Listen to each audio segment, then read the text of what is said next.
So for those of you, that was Mummy Sybil Brunchen. For those of you that are wondering why people are such fanatics about Cape Cod and what's so special about Cape Cod, all right, well, first of all, if it was snowing, this would be really just out of like the movie White Christmas in Hollywood. If it was snowing here right now and instead of sunlight and sort of 40-degree weather with green grass, it was covered with snow, which I've been here many times when it's been like that, you would truly see what it's like. This is one end of the town of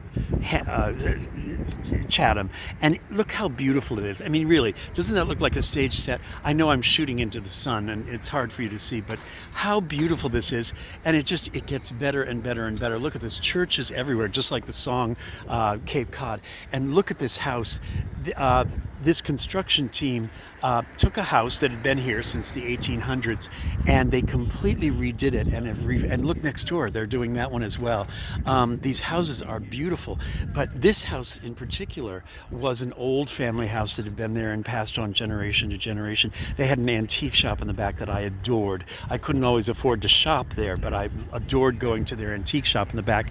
And apparently, last year, the family finally sold the house to new owners, and they completely re-leveled it, poured a new concrete foundation underneath it, and they had lifted it up to do all of that on stilts. And during the summer there was the famous Cape Cod tornado which came along here, and all of these workers were frantic because they thought, oh my god, it's so vulnerable up on its stilts.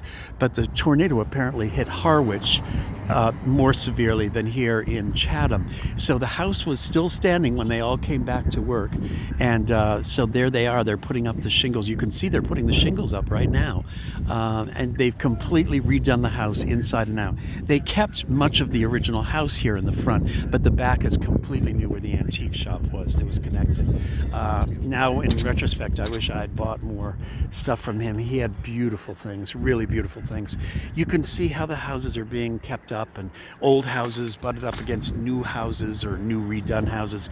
Churches everywhere. Here's a monument to the World War I soldiers that were lost from Chatham. Here is this is the kind of housing they have for serving people in Chatham. Sadly, they're still not providing adequate housing for people that work in the maintenance industries. So this is what they do, but they still charge them for utilities on the back, you can see. I think that's not very fair, do you?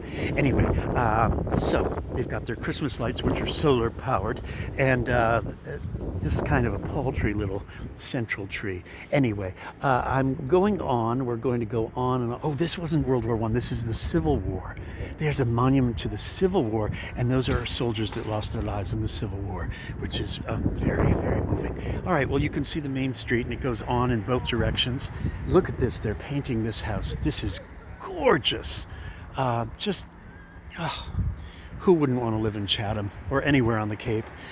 All right, well, I'm going to stroll in. I've got to buy a few things for us for our trip because we still have some trips going. Oh, look, a nice cannon on the front yard. That's to ward away, probably Jehovah's Witnesses, if nothing else. Yes, you chase them away with cannon fire, and they won't drop off any of their hideous pamphlets. All right, I will talk to you all later, darlings. Bye-bye.